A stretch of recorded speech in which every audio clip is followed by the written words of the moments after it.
So today I just wanted to go over my camera gear that I use on all my hunts and why I think this setup is a great setup for anyone trying to start filming their hunts and just capture the adventure. So my main camera body is the Canon R5. This is actually the first version of this camera. They actually have a new version, but I've had this for 4 or 5 years and it's never let me down. And I've had it in rainstorms, I've beaten it off rocks, and it's never let me down. The main reason why I love this camera is because it can do everything. It can shoot beautiful photos, it can shoot great video. It has a 45 megapixel sensor, which means that you're capturing a ton of detail, and that 45 megapixel sensor allows you to capture up to 8K video, which is awesome, especially if you want to crop in on some elk or some wildlife. You can get just a little bit closer without sacrificing that detail. It also has IBIS, which is a necessity when you're trying to be out in the field and trying to hold something steady.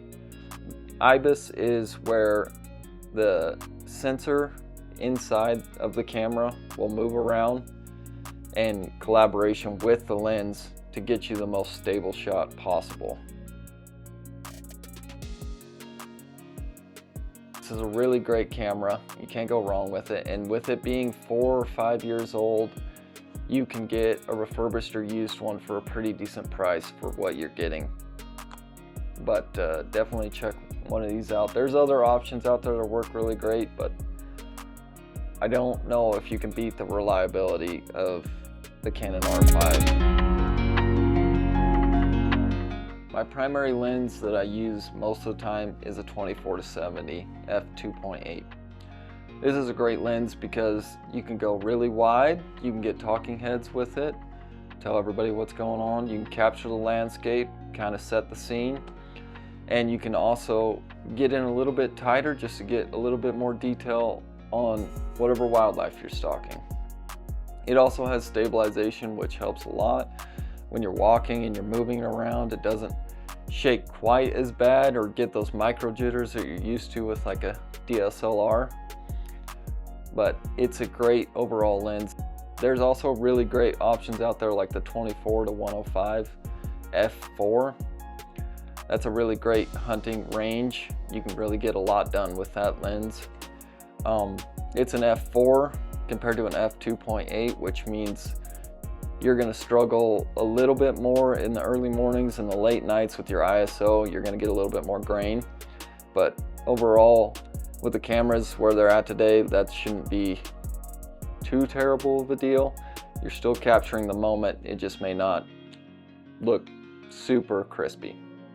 Now for the second lens that I take with me is a 70-200 f2.8.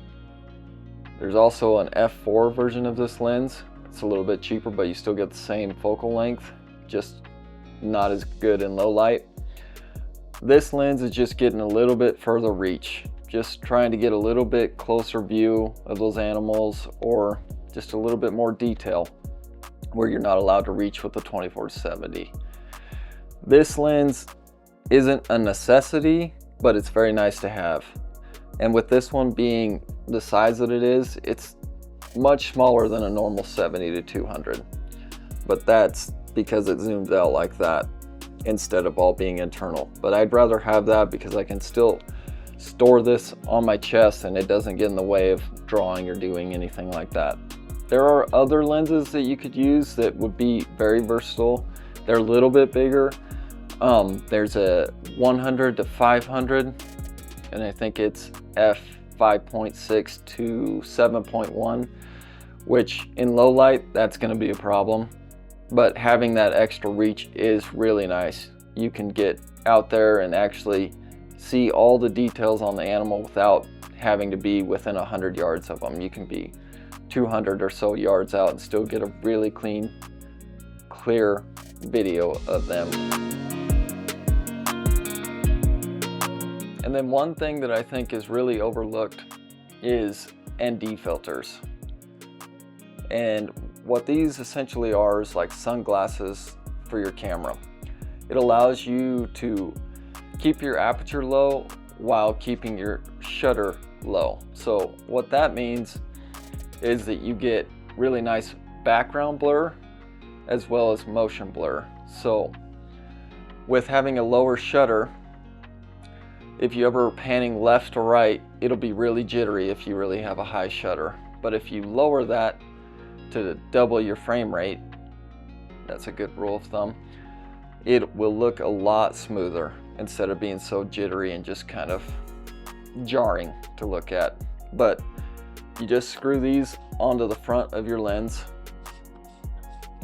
and this is a 3 to 6 stop ND filter, and you can just spin it like that, and that'll change how dark or light it is depending on how light it is outside. This is essential for me, may not be for you, but I think it's very overlooked and everybody should have one. It also protects the front of your glass. Like if a rock hit it, I'd much rather have this ND filter break than this camera break or this lens break. But this is a Peter McKinnon one. It's a little bit higher end, but definitely worth it.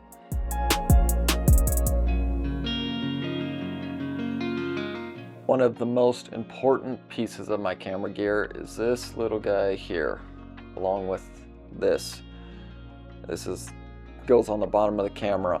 And what this does is it allows you to put this on your backpack strap, and then with this attached to your camera, you can then clip it in here, and then the camera will stay right here. And this is a Peaks camera capture clip, I think it's called. And you're still able, when you have this strapped on, you're allowed to walk, and you still got a free hand when you don't want to carry your camera. So most of the time I'm walking, I have a bow in my hand, so I don't want to have both of those in my hand all the time. So I can just clip it and then just keep on walking. It's out of the way. You can still draw, you can still shoot with it. This is a very important part of my gear for sure.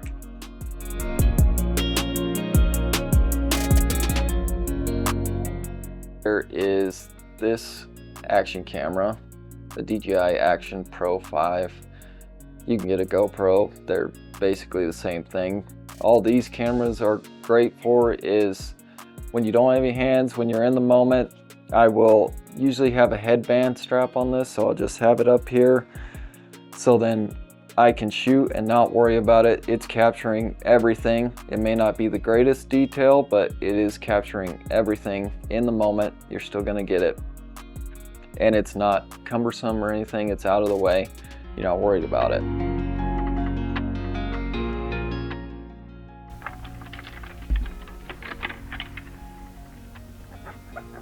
One of the most important parts of a video is the sound.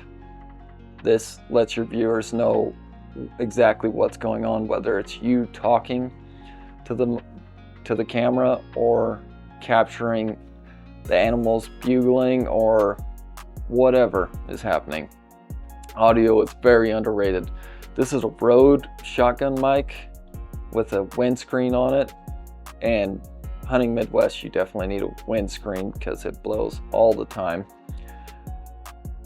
But this is a very important piece of the puzzle for sure, and it just goes on top of the camera. I'm sure you've seen them like this before, and then it just plugs into the side like that, and it will do wonders for your video. So that's all the camera gear that I use on my hunts. I'll try and link everything down below. If you film your hunts, I'd love to know what gear you use. I find that pretty interesting. But thanks for watching. I'll see you out there. Also, please like and subscribe. Thanks.